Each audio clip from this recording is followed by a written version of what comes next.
Oh, I think we're live.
What's happening? What's happening? What's going on?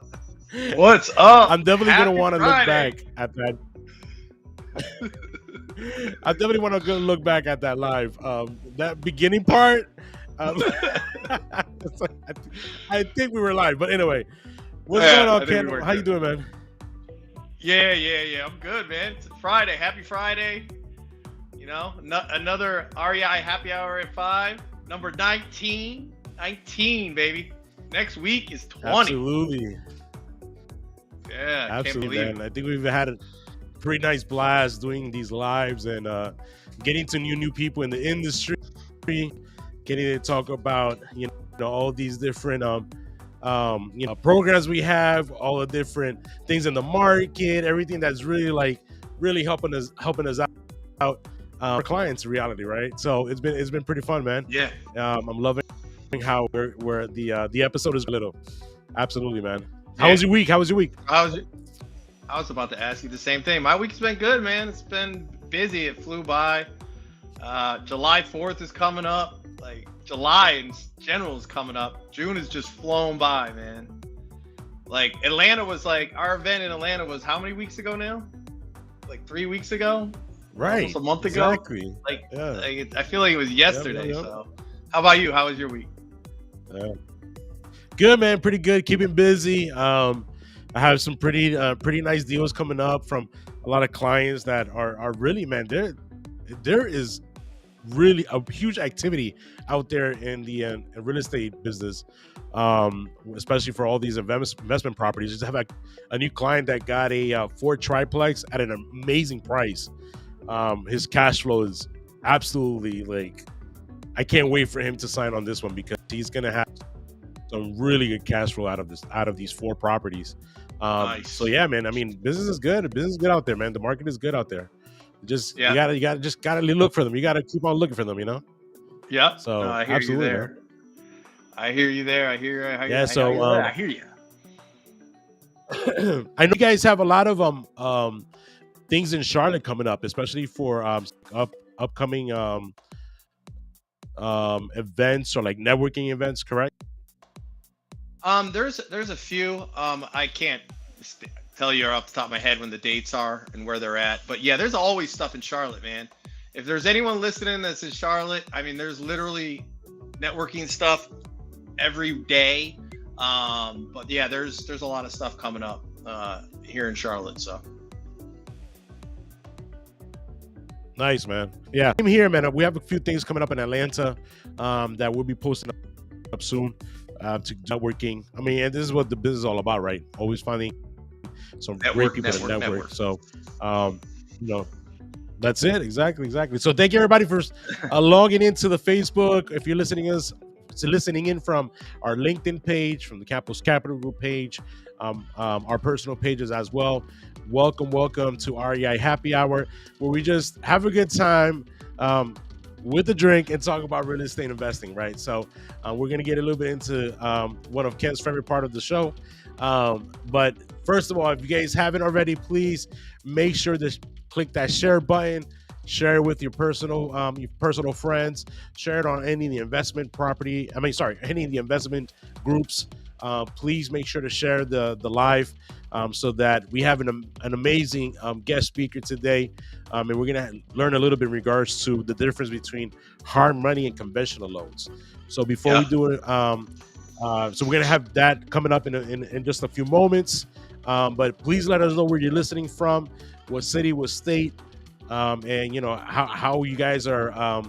How's your week going in the business, right? Like if you have any new contracts that you signed up in, or you're working on a rehab, please let us know. We would love to hear about it.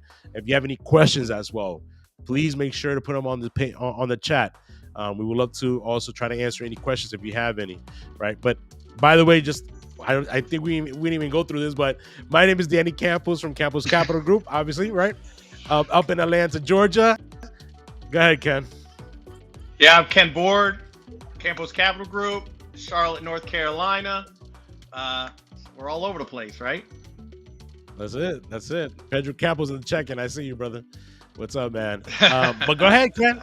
Give him the introduction. Well, I can't. The man of the hour. Our guest has a drink with him, so we got to introduce our guest really quick. So let's introduce. We got a special guest, Sebastian Mora. He is a loan officer with True Loan Mortgage. He's here in Charlotte, North Carolina. So hopefully he'll come on the screen any second now. And there he is. How you doing, man? Sebastian. Good. I'm doing a lot better now. So I have a hard time, like, just sipping a drink. I just kind of just go. Hey, he's like, you're when are they about going to start? The way done. They're like, when are you going to start, man? I'm like almost done with this first drink. Oh, yeah. You know what? And Sebastian, since you're almost done with your drink, we'll have you go first and tell us what you're drinking. Because by the time we get to you, you might be done. So I'll let you go first, so you can go ahead and tell us what you're drinking. Yeah. So I'm a big tequila fan. I love tequila. I love it. I'm pretty much like, instead of like someone sipping on a bourbon or a scotch or something like that, I'm a tequila guy. And I had so I put 1 ounce of tequila, half a lime. I like it real bitter, half a lime. And some mango, one of that mango instant mix juices you can get at Whole Foods or something, and it's perfect. And I top this one off with a LaCroix carbonated water, so it's like a hybrid ranch water kind of thing. Nice. That actually sounds refreshing, especially for the summer. Refreshing. Yeah, it's very refreshing. Summer drink. Mm-hmm. It sounds like a summer drink. Sit by the pool, sit on the beach, drink a couple of those, not be able to get up. That type of thing. But so I'll go. So what I'm drinking, I had to throw some stuff together. I feel like I've already drank everything on this show that I like or that I've had. So I'm like, I can't keep drinking the same thing. So I had to go online and find something. So I found a recipe for an old-fashioned Palomo. Am I saying that right? Mm-hmm. Paloma. Mm-hmm. So it's bourbon. Yeah. That's right. Right. Paloma. Sorry, I'm all over the place. Paloma, and I haven't even started drinking yet. Paloma. So it's grapefruit juice, bourbon, orange bitters, and lime. It's actually pretty good. I thought it was gonna be too sweet, but it's actually pretty good. Wow. Yeah, it's really good. Very nice. So how about you, Danny? Well, big shout out to big shout out to a few people that already checked in right now on the chat. Guadalupe, he's saying he's having his glass of wine already on a Friday. Hey, at this time, it's not that bad, right? Start off with the wine, hey, they kind of transition. It's Friday. From there, right? It's 5 o'clock somewhere. There you go. So all right, so I'll go with mine. So I have but I've had it in itch for a pretty long time. You actually cannot get this in the States. And I'm like, finally, like, you know what? Let me crack it open today for this episode. And it's Henny White. So White, you can only find that in the Caribbean, if I'm not wrong. Mm-hmm. And like, I like Henny, but I think I transitioned more into the Remy Martin. But Henny is like on a whole nother level. So yeah, Henny White for me today. Oh, that sounds good. Absolutely. Hey, I gotta say, I had that, Danny, when we were So in it's on the rocks. Orlando. Was it last August? So Danny, when we were in Orlando last year for the Hacking Live event, when we sponsored that, you had some of that Henny White, and I tried it. It's pretty good. I like it better than regular Hennessy, that's for sure. Yeah, it is better than regular Hennessy for sure. Yeah. So, I'm like, yo, the regular Hennessy is like, ooh, that one has a burn to it. Yeah, it's rough. Yeah. It's rough. All right, also, so Juan cheers. Chuisaka, he's looking for his. Sorry, real quick. We have Juan Chuisaka also listening. He's looking for his 20 doors. He said, I'm still at work, so he's drinking water. But still, welcome in. Happy hour. So I know a few people are still having their H2O, which is totally fine. But thanks a lot, Juan, for checking in with us as well. Sorry, go ahead, Ken. I'm like, I'm still lagging. If not, yeah, you're lagging, man. I think I'm talking over you. I don't know if it's that way when people are listening, but all good. I'm definitely talking over you. Well, let's do cheers. Salute for Friday. Raise your glass, Danny. I know you're 5 seconds behind. There you go. All right.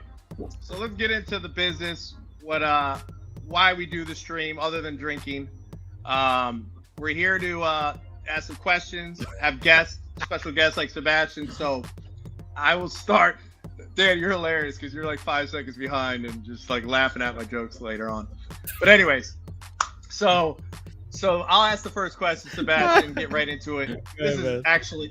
This is a two-part question actually. First, I'm going to let you really quickly tell everybody who you are, tell a little bit about yourself, and then I'll ask the first question. So go ahead.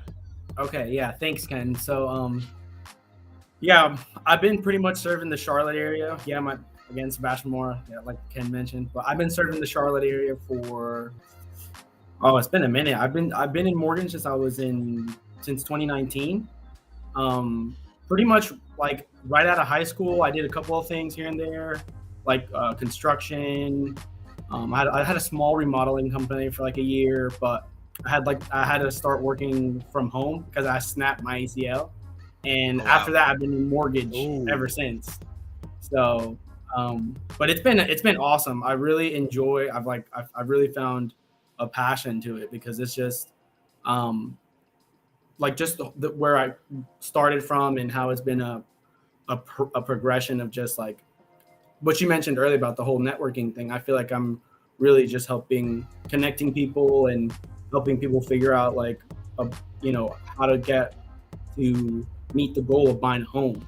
Because a lot of people think it's just like this over the top hard thing. I do traditional loans, so mainly the people buying for me is just first time home buyers, or I'll get, all walks of life, but the first time home buyer market, the Latino market, I found a pretty good niche as being a bilingual lender. There's not a lot of bilingual conventional lenders, so I think like I'd say 70% of my business is with the Hispanic community. So, so yeah, I've just been really enjoying it. I've been trying to tap into different markets. Right now, we're really focused on Charlotte, but recently we've been going to Raleigh and seeing a lot of activity over there. So, and then nice. And this is kind of like, I guess, almost a perfect segue question right into what you were just saying. Like, just discuss like what type of mortgages you offer, like the programs that are out there that people can look into for different scenarios. Okay, so the traditional ones, like we can talk about conventional, FHA, we serve VA, USDA for properties in rural areas. And with a lot of those programs, we try and every person's different scenario. Like a lot of people use some like down payment assistance, and we've been able to put people in homes. Actually, I had a closing 2 weeks ago with Angie that with the down payment assistance program that we were able to find. And then once we were under contract and got some seller credits because the appraisal came back and needed a few repairs, that our client, when they closed at the attorney table, they received a check back of $2,500. because the down payment assistance and the seller credits overlap. So they basically didn't pay for they had no cash close. They got money back. So, Wow. Oh wow. so scenarios like that is like, I just get a kick out of it. Everybody, like, seriously, everybody wins. It's not like one of those everybody wins. No, everybody, like, we put the client into a home. They qualified, their income, their credit, everything was there, but they were just short on funds. And we connected them with a good down payment assistance program, NC Housing, and they met the requirements and got them at home. They were living with family, so it's really cool. Stuff like that is what really kind of keeps me motivated in this business. Got it. Mm-hmm. Is there any kind of the same part of the same That's part pretty two of smooth, the man. first question? Is there any like special programs? Is there any special programs for like self-employed Yes. people that maybe like? Do you have certain programs for them? Yeah, that's a great question. So self-employed borrowers, they come in all different shapes and sizes. Typically, you want to stay in when you don't talk about conventional financing, there's still like a slash in the middle because there's QM and then there's non-QM, which means conforming mortgage. So when you do a QM loan, that's conventional FHA, VA, USDA. Those loans, they tend to have a better rate, a better cost, just overall better terms. But if for example you want to use a non-QM product, they're a bit pricier, kind of like hard money. Like the more risk there is, the higher the rate. And so a great non-QM product that we offer for self-employed borrowers, let's say that they have a really low tax declaration, like they see a lot of money, but they have a lot of expenses, so they have to write off a lot. We can do a bank statement loan. Bank statement loans are super good because we don't base our income calculation off of your tax returns. We grab a 12-month record of your bank statements and look at the deposits, and then we average it through 12 months, and that's how we calculate your income. So it's really good, compared to doing it the tax way. Now, granted, you can't use any down payment assistance programs, you can't use any grants, and the down payment is 10%. But it's kind of like, it's a great tool for someone that's in that position and might have a lot of capital or liquidity at hand to use that program than to maybe pay more taxes the next year and use a traditional program. Got it.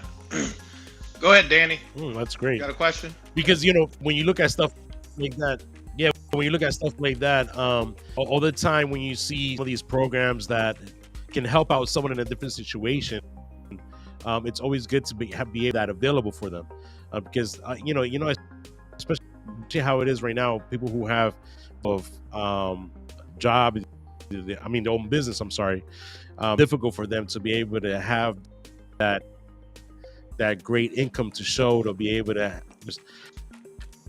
But hey, at the end of the day, sometimes these are the clients that actually have the money to put down the 10%. So it works out, at the end of the day.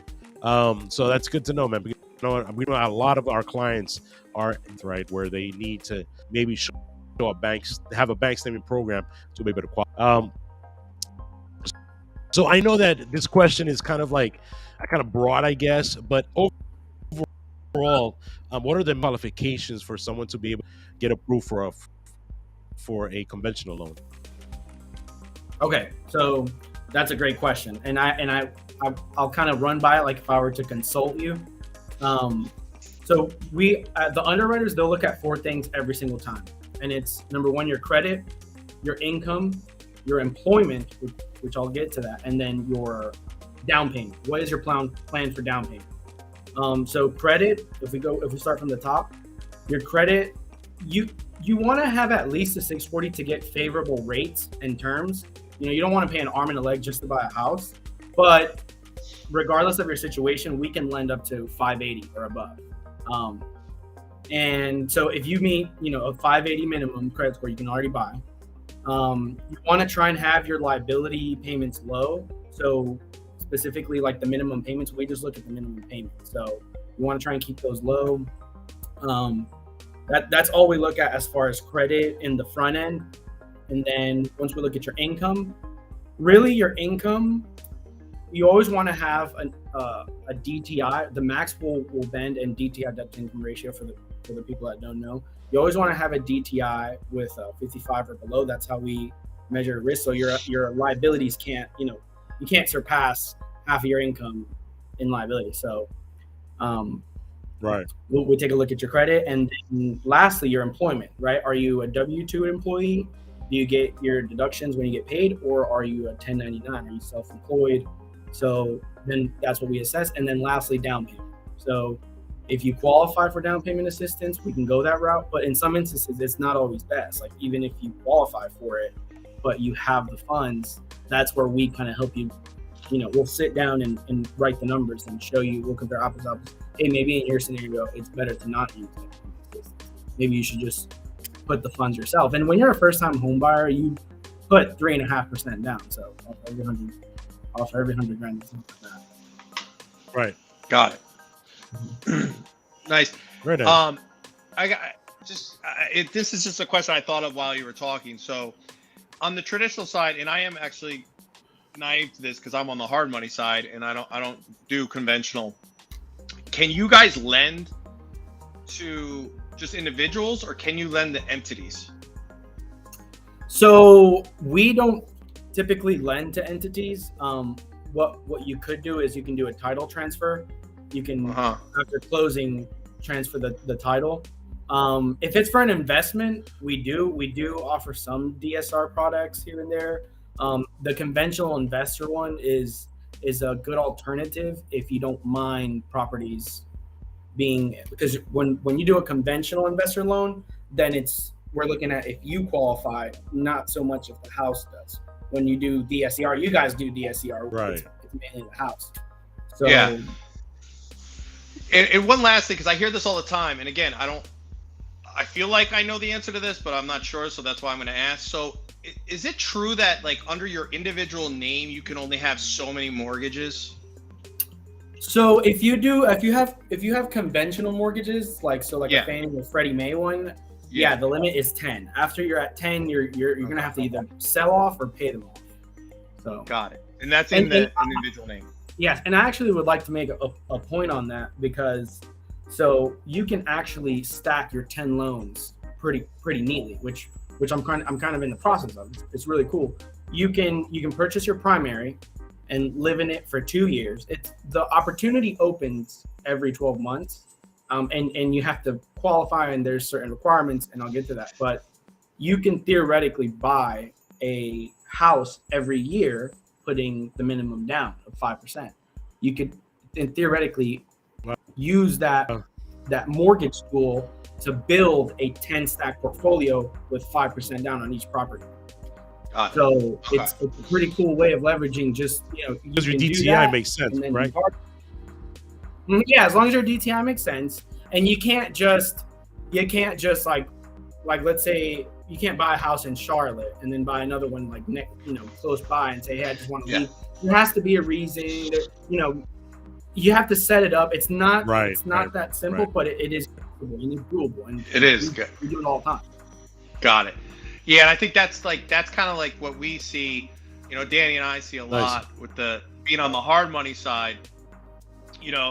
We only deal with entities, right? So that's kind of a way to, like, a lot of people, investors who they want it under an actual business because it helps them tax wise, it helps them protection wise, and they're building a business through real estate. So when they do it on an entity, some of those restrictions are kind of like not there, which makes it a little bit easier. So I think I could definitely see a little bit of a difference. But I know a lot of people that have done it on the conventional side, like you just mentioned, and are very happy doing that way too. So it just depends on the person and what they're trying to do. The next question I have, realistic, how long is the loan processing time from application being submitted to close date? What is the average right now in today's environment? Oh, in today's environment. Wow, that is a great question. It obviously varies, but if I were to average it out right now, and my stats might be completely off with whatever everybody else sees, but right now we can if you do an application from A to Z and you upload all the documents and you're serious about buying a house, from application to keys in hand, we can do it in 30 days. 30 days. So once you're under contract, like let's say you apply, you get pre-approved, we get you out shopping. You initially don't, like the first 2 days you go out, maybe you don't see anything that you really like. So, it takes some time. And then you go under contract from the point of contract to close. Now that we can do between 15 to 21 days. Okay. Yeah. And we also do sometimes, certain lenders have problems with like certain immigration underwriting guidelines. So, and just different income guidelines that maybe they're not too familiar about. And the realtor relationships that we have, they know this. So we also do save a deals a lot. Whenever like a lender didn't, miscalculated or whatever, we'll throw one more Hail Mary to see if we can do a route. And probably 8 out of 10 times we do it all the time. I actually just got one this afternoon before I joined. The client came to the realtor already pre-approved with X lender, X bank, whatever. And they went into contract, but the lender or the bank didn't do enough due diligence, didn't dive deep enough into whatever it may be, whatever it's throwing the loan off, like whether it be an income calculation or in our case, like the immigration status. Like some lenders don't know how to lend on like visa, green card, political asylum, DACA. There's different versions. So we'll come and try and get them closed. Got it. Okay, that makes sense. Danny, are you with us? I'm going to take it as he's not. So I'm going to jump right in to the next question. I think you kind of answered this already, but I'm just trying to go with the format. What debt and credit criteria are important to consider when looking into an FHA or conventional loan? I think you kind of already covered that, but like credit wise. We can talk about it for sure. So if you're going to sit down and say, hey, I'm gonna buy a house. Like I want to start planning to buy a house. If you want to set that goal as a primary, you definitely want to halt on any drastic financial changes in your life. So like, don't quit your job. Oh my God, I've had people that they get pre-approved and they go into contract and just quit their job. So like, you don't quit your job. Don't open any lines of credit. Just the standard stuff, right? Really make sure that if you have the revolving debt, try and keep it at a low. The revolving debt, try and keep it at a low. And just the car payments, man, that's like the biggest problem we're seeing right now. And it's actually a national issue. The average car payment went up and it's like in the 800s now. Like it's crazy. Really? Wow. So, yeah, well, it was like 4. It went from 4 to like, I can't remember. Don't quote me on the numbers, but it just went up and it's bad. And I see it because there'll be instances where income wise they qualify, but they got this big old car payment that's just killing the deal. Wow. Like it's so what is everyone driving Mercedes now? I had this lady that I couldn't qualify. She had a regular Jeep. She had like a $40,000 or $48,000 Jeep. I mean, rates went up too. Yeah. Well, that's true. Rates being up, true. it's just the car. It's also affected the car market, and it's created an issue for us on the traditional lending side. Now, when we work with like, let's say like a move-up buyer or whatever, it's a little different because they'll probably have some equity in their previous home. So when they sell, they can pay off, they can make it look, they can do a lot more. But typically for first-time home buyers, it's just chill out with the big. You really shouldn't be having a high car payment if you don't have a house. Really, that makes sense. So that makes sense. Is it? I guess if you could list it right, the do not do's while you're actually in the process of buying your a home.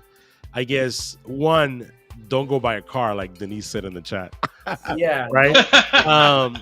And then what else you would recommend to not do while, especially in the process of it? So this is gonna sound cheesy, but seriously, the best thing you can do is just consult with me. Like just consult with a lender. Makes sense for any type of purchase. Everybody's financial life and just your overall situation. Whether you just be, I put people fresh out of high school into homes. I put retire. Like it's just there's so many different scenarios that if you just sit down and talk to, you know, a loan or an LO, it's called a MLO mortgage loan originator. If you talk to one of us, then like we can seriously look at your entire, like when we offer, I try to put people on game plans. Like let's say if they're not qualified right now, I'll, you know, hey, look, you can buy a house, just not right now, but this is how you get them. I'm gonna set you a plan. Because it's just different. And some people are like, no, I just don't have the credit, or I don't have enough money, or whatever. And then they apply, and it's like they applied for way more than they even thought they could. So it's just such a case by case thing, and there's just so much misinformation that people kind of, I don't know, get in their heads and think it's just not doable. Absolutely. And it really is. When I got out of high school, I got into I was a mortgage loan officer, and I was do conventional loans. And I feel like the the one thing I learned real quick was to really prepare your clients from the beginning. Because if you don't prepare them, you don't give them the right information, then somewhere down that process, down that road of trying to get to your closing, they're going to do something without even thinking about it. And you're like, oh my God, why did you do that? But then that's true. But then you think, I'm like, man, I should have just said something from the beginning. So that's great, Sebastian, that you do that. You know, you prep them up from the beginning. I think that's the biggest thing, even in our business, when it comes to the mortgages, right? I mean, when it comes to the hard money and private lending, you know, there's things that you shouldn't do. Like, for example, don't go buy another house if you're in the process of buying the one you're buying with me right now. Like, you know, and it's obviously it's things like you don't think of in the moment. A lot of our clients, and I mean, at the end of the day, we're the professionals, they're not, you know. So it's very important that pre-conversation before even starting it up of what not to do, right? The whole list of what not to do, right, and what to do. But I think that covers it all when you say just consult with me. I think that's perfect. That's perfect. Yeah. No, yeah, definitely. I'm just gonna wait. I didn't know you were in the LO side too. Yeah, I was. So for you a very long did hard time. money. You did traditional loans too. I did traditional until when everything went down 07, 08. That's when I'm like, wow. I'm like, well, there goes that. Yeah.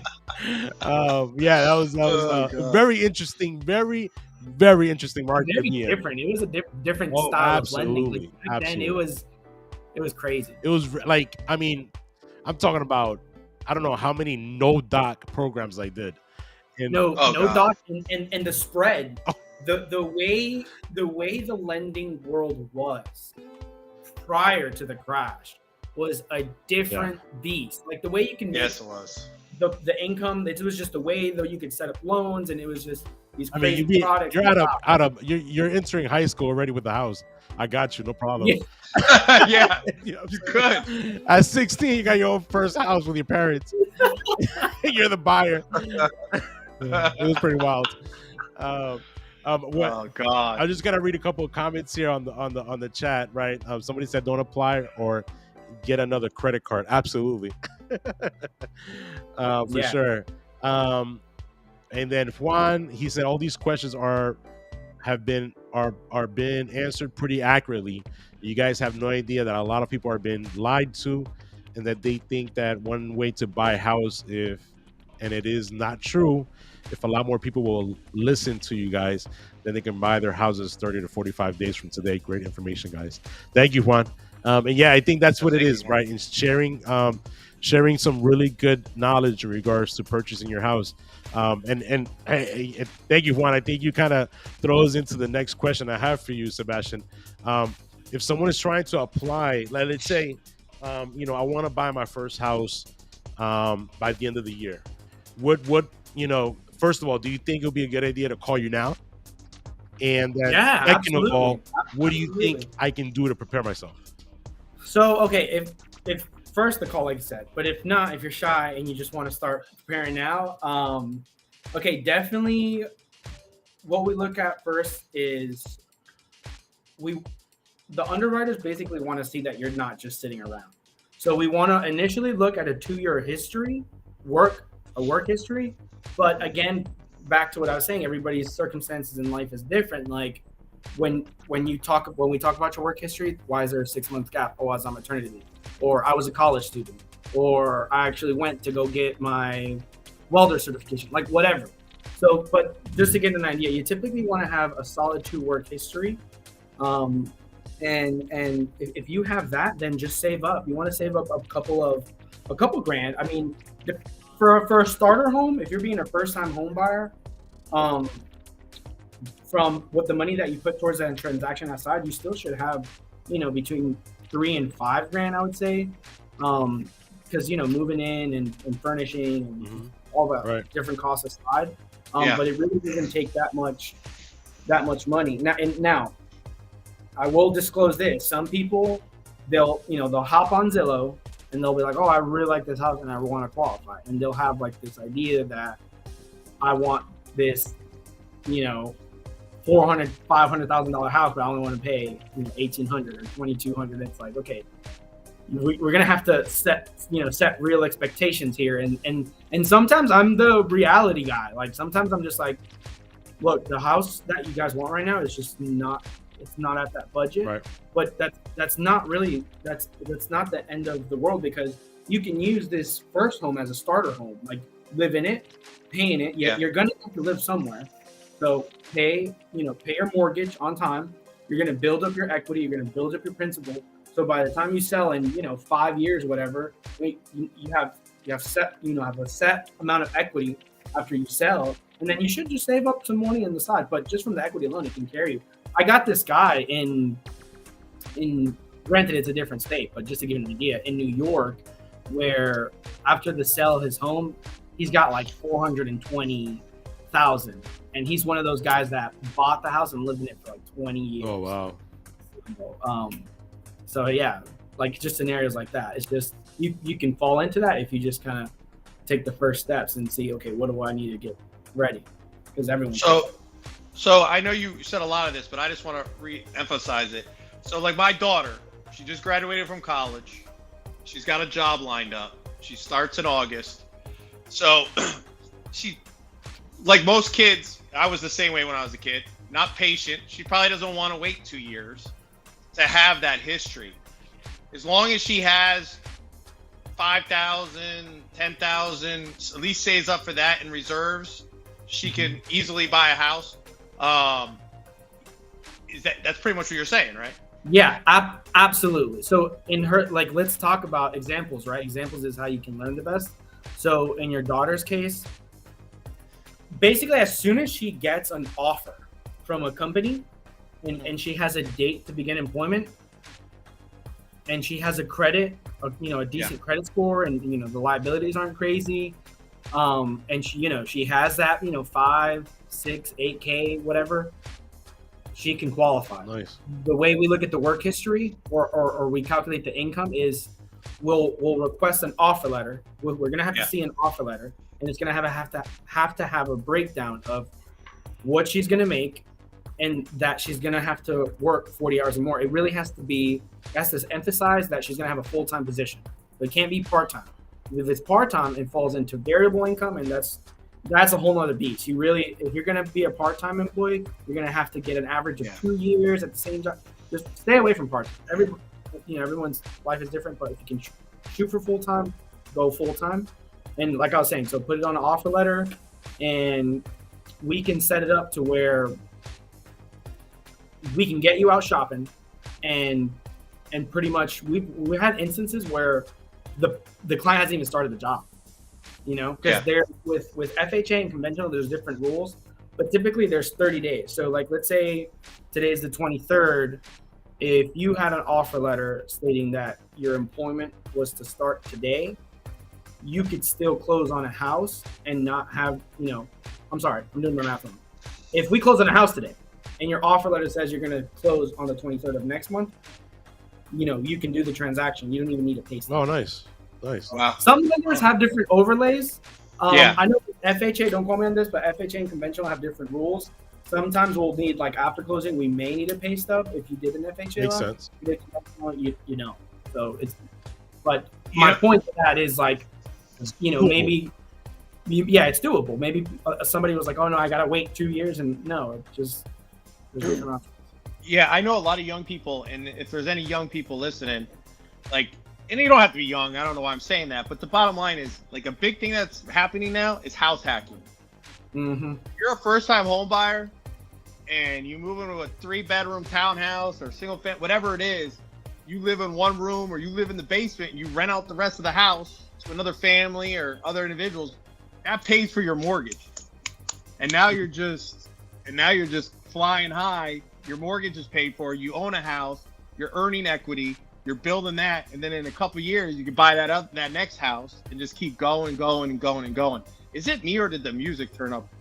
Anyways, but it sounds loud. But anyways, I feel like I'm yelling. You sound like you're rapping with the song, with the music. You're on beat. You're on beat, that's for sure. You're like on beat. You got like. Oh god. I get it. With the young ones, you trying to get to the level. I get it. Oh, it's too funny. But anyways, yeah, I mean, like, there's a lot of good options out there for Biggie, first home buyers, even if they can't necessarily, if they don't want to spend all their money on the house and be house broke, right? They could house hack and get, roommates and be able to do different things. So there's a lot of unique ways to get into a house and be able to afford it too. Anyway, one question that we got on the Facebook is, how can a 17-year-old prepare himself to buy his first home? That's a good question. Oh, nice. Oh, that is a great question. So, okay, so let's talk about that. So legally, you can buy your house when you're 18. It is doable, but you want to prepare. If he's 17, if he's like just turned 17, you're at the perfect time, because you need like a year to prepare. Because the first thing you want to do is open up a bank account. If you don't have one already, open up a bank account. If you need the co-parenting thing, and I did this, and I can't remember exactly how the process was, but you have to have a parental account, and then they have to see activity in that account. So by the time you're 18, you're super eligible for a secured card. You get your secured card. I actually got a college card that I still have today. Grandfather's So my daughter no longer exists with Wells. If you're a student, you can get a college at 16. Crazy rate. It's awesome. It's an awesome credit card. I'm not letting. Do you remember what age? Was it 16 or 17? I was I think I was 16. I think 16, right? 16 turning 17. I got it. Yeah, great credit card. Yeah, absolutely. And yeah. So whenever you get that credit card, like, use it very, very lightly, and then the typical pay it off a couple of days before. Really take care of your credit, and then once that score will populate, typically you start in the middle. You don't really with credit, you don't really start at the bottom and then have to work your way up. You start kind of in the middle. If you follow those steps, your risk assessment might be different from the credit bureaus, and they might give you a higher score. I've seen it in the past. If you're like an authorized user and something else and stuff like that. Nice. So number one is the credit. You want to prepare yourself for that credit. You want to have an account, and immediately get a job. Seriously, go out, or while you're in high school, there's trade programs, like just anything. Just if you can, and it is possible. If you can bag a house at 18, I bought her house when I was 20. So it's very doable. I'm serious. It's so doable. You don't have to make a crazy amount. Just have a low debt, and yeah, absolutely. And I think that goes along with a lot of the preparation you want to, and that's a lot to do with parents too, because it's not easy at 17 or once you're 18 to have great credit, a good bank account with some good savings. You're already working. I mean, that's the perfect 18-year-old you have. So it has a lot to do with the parents, right? So obviously, the parents trying to prep them up for that. And tell me if I'm wrong, but I've heard of credit cards where you can actually, your 17-year-old kid could join the credit card as like an authorized user, user, and that actually helps his credit to increase. Exactly. So yeah, all of that is our good stuff to get them prepared for that. Thankfully, so that is, I like that you talked on the point of that, because my parents were very supportive. I had a different upbringing. I actually had to do homeschool like in middle school because I didn't want to get held back. I had to get held back. I was missing a lot of school. I wasn't taking it really serious. So I told my parents, I was like, look, we need to find an alternative. so I can fix my situation and go back into the normal grade. Like, don't get held back pretty much. And they're like, the best alternative is homeschool. Nice. But that was a mistake, because once I went into the homeschool, I was like, wait a minute, you're telling me I can do high school in 2 months? So I wrapped up high school when I was like 15.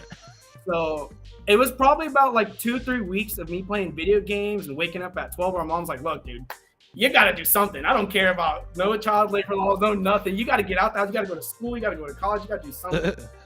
So thanks to her pushing me, and I'd always go try something. I did construction for a while. I worked as a mechanic, and then like around 18, 19 is when I went into mortgage. Nice. But yeah, definitely on the parents. They can like absolutely. help. Parents were super supportive. They're the ones that told me, like, you need to start building credit and Estados Unidos. You know how they kind of did the hard stuff for me, especially being first generation immigrants. They're like, look, you need credit in this country. That's like the biggest thing. Yeah. Credit is, I always grew up with that, knowing like, absolutely. And even when it comes to our side, with the hard money and private money, credit is gonna be it's important. It's not like you really need it. We can actually do the loans without it, but if you want to try to get the best terms possible, you need to have some good credit. Yeah. And a lot of these, I'm seeing a lot more of the young kids. Parents are coming with their kids to try to, they're starting to grow in an interest in the business, and they're like, I want to try to help my kid to apply for these loans and actually qualify. And I'm like, well, it starts with you. You got to shape them up with their credit, make sure they're treating, making sure they're doing everything right with it. Got their job, they got their income coming in, they have their little savings account. Like, all that has a lot to do with the way the parents have to push their kids to get it done. Juan says, I'm doing house hacking and I'm looking for the next deal, and I'm renting all the rooms in the house.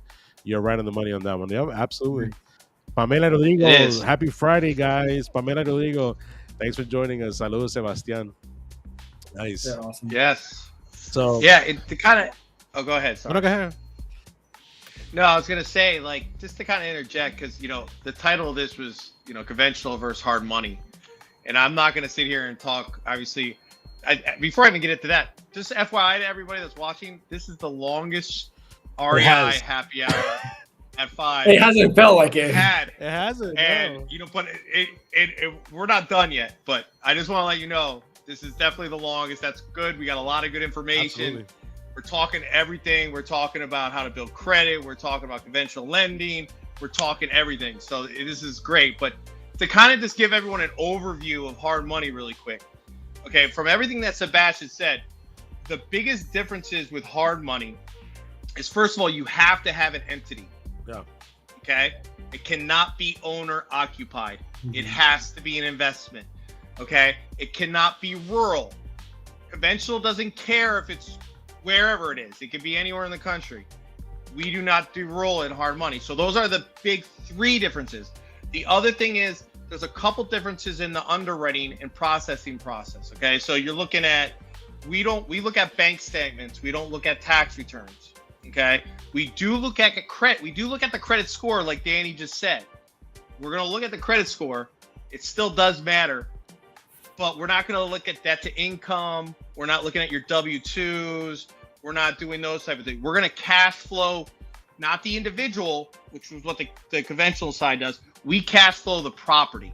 We want to make sure the margins, the return on investment is good with the property and that. So that can make it a little bit easier for some people that are, in the business, and that's what they're doing. That's what they do for a living, or even a part-time in ways when they start out is, they want to have a business. They want to be protected tax-wise, insurance-wise, whatever. And they want to have an entity that they're buying properties for. Most of those type of people tend to go the hard money way. So those are some of the big differences. And Danny, I'll let you kind of like fill in some gaps maybe I probably just missed. I know I went over that really fast. No, but absolutely. Like, I think there's a the reason why, somebody actually told me yesterday, they're like, wait, why you're bringing in another mortgage company into the show. I'm like, We help each we other. need to help each other Yeah. out. And there's times where, you know, somebody I see that their situation with going through us, I feel like conventional is the best fit. And you know, and I'm like, hey man, you gotta talk to a conventional loan officer. I think for you at least to start, and a lot have to do with how much liquidity you have, you know. And some people just don't have it, you know. And hey, I got $10,000, $15,000, but I'm like, you're looking at $200,000 property, and you need to put down 20%. It's gonna be a little hard, you know what I'm saying? Now, if you go conventional and you actually you're able to qualify for a conventional investment program, then what's the max? What, 10% maybe? So it varies, but right now there's not a 10% program anymore. It's just the rates are too high. In a normal rate market, it can be 10, it can be 15. But usually it's 20 for us too. But to your point, for someone in that scenario, well, they can buy a house as a primary, and they probably have money left over. To be honest with you, yeah, exactly. And I tell them, like, at least to start. And that's the biggest thing, you know, when it comes to us at Campos Capital Group. I mean, the biggest thing with us is we want all of our clients to at least get that first start, you know, get that first property, get your hands on those first keys that you can say this property is mine. And hey, if it seems a little bit difficult going our route, go the conventional route, man. So sometimes, you know, and I think with this whole 40 minutes we've been talking, 50 minutes, my lord, we've been talking. we usually hit 30 and that's it. With 50 minutes we've been talking, you know, you've been bringing up some good points of why you know, someone definitely could qualify on a conventional side, you know. And then down the road, like Ken said, there's a lot of benefits on the hard money, especially to protect your investments where you want to go that route. You know, so yeah, you'll get there, but start it off getting your first property, you know. Start off getting your first property, and then from there, that's why someone like Sebastian, and remind us again, your license in what state? So I'm licensed in North Carolina, South Carolina, Florida, Georgia, Louisiana. Georgia. Yeah, Georgia. You just got a new referral partner. For real? No, but I'm glad you touched that. I think that's it. Georgia, North Carolina, South Carolina, Florida, and what? Louisiana. Louisiana, and there's like two I haven't really used yet. All right, but that's kind of like those are like the main states I do business in. Honestly, there's more. I know that there's like my branch can do 13, and I'm licensed in I think like 6 right now. Okay, but I can still help anyone out in those. Nice. Good to know. But yeah, stuff like that. You like it's important to know that, you know, who I need to call to see if maybe there could be some other options. You know, and that's the biggest thing with this show. That's what we kind of want to bring to the community. I mean, there's ways of you being able to grow, and maybe it doesn't have to be, you know, with us directly, but if we are able to help out in one way or another, we're not, you know. So absolutely.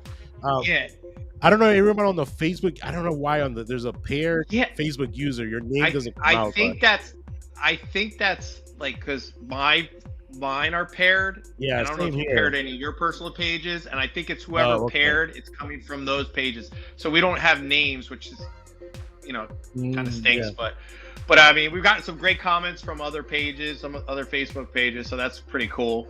But you know. Yeah, happy Friday, everyone. Again, Sebastian, I don't know if you have anything else you wanted to add. Well, yeah, I did want to add. It's cool that you mentioned that about like you can just help out, because I've found instances where maybe I'm working with a client that they can do an investment loan, but because they can do an investment conventional, but based off what your goals are, because I try and ask people, hey, what are your goals? Where do you see yourself in 5 years? Based on what you're trying to do, I think a hard money would actually be better. And we've already been working with a couple of people with Ken, like, hey, maybe the conventional route might not be do this first and then come back, or like, you know, it's like, so it's a cool partnership, really, because it really is mutually benefit from it, and also the fact that you guys can do it in any states. Right. It's awesome, because when I go visit states that I'm in, and my business, the name of my business is the relationships, the realtors I connect with. Yeah.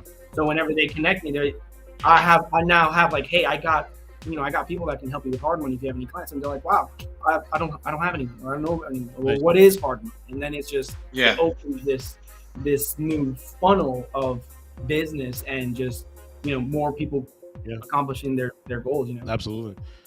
So just to kind of recap on this, I don't know if it was already mentioned, but you can do anywhere from like purchases, refinances. How about HELOCs? So we don't do a traditional HELOC. We have an alternative HELOC. It's mainly for people that are consolidating debt. It has no credit floor ceiling or a credit floor. Sorry, but the terms are a lot more pricier. So it's kind of like it kind of helps you position yourself more better credit wise. It's really more for debt consolidation. Okay. But that's the only product we offer as far as that. But we do that. We do refis, purchases. That's all I focus on. I'm not a bank, so I don't do bank accounts or anything like that. Okay. It's strict mortgages. So it'll be good for, especially I get so many calls where they're low on funds to be able to get their first investment property, but they're like sitting on hundreds of thousands of dollars in their equity, and I'm like, that's that. Well, there you go. I mean, you're about to start your whole business and probably get 6, 7, 8 properties out of that equity you have in your property. So they need to speak to you when it comes to those cash out refinances, right? So there you go. Cool, man. Ken, anything else? The only thing, Sebastian, how can people follow you and contact you? Well, best thing is I'm pretty responsive over phone and email. If I don't pick up, just text me. I'm definitely with the client if I don't pick up. My phone number is 980-298-4000. Super easy. Nice. And my socials, Mortgage Mora, mortgage.mora. Facebook, I need to get my Facebook game better. I'm just using my personal but I stay on Instagram, mortgage.mora. Cool. All right, so hopefully Nat can post that on the chat as well. So everyone could definitely hit you up when they need any type of a mortgage consulting. Yeah, cool, man. Appreciate it. Thank you very much for joining us. Thanks for the invite. Yeah, I feel like we should stay on for another 2 minutes. Yeah, I know. I was just thinking that. I was like, we really need to can we actually 1 more minute? Can we just stay on for 1 more minute? Let's. I want to go back to one thing. Oh, okay. Go ahead, man. Go ahead. Let's do it. I'm gonna kill a minute here, 60 seconds. So, talking about relationships, right? People out there looking for loan officers. Okay, all 3 of us here. Doesn't matter. You're conventional, whatever business you're in. We're relationship managers. Okay, a relationship manager is different than just a salesperson or loaners. I refer Sebastian stuff. Right? Because I know it's better for my client. Sebastian refers me stuff because he knows it's better for his client. So we listen to our clients.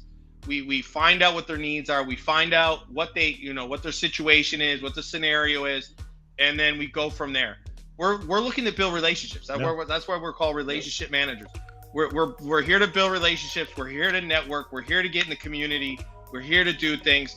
These type of people like us in every industry are the type of people you want to involve yourself with to really get out there and build a team of people, of relationship managers, to grow yourself, to grow your team, and to move on, whether it's building, a portfolio of properties, or it could be buying stock, whatever it is.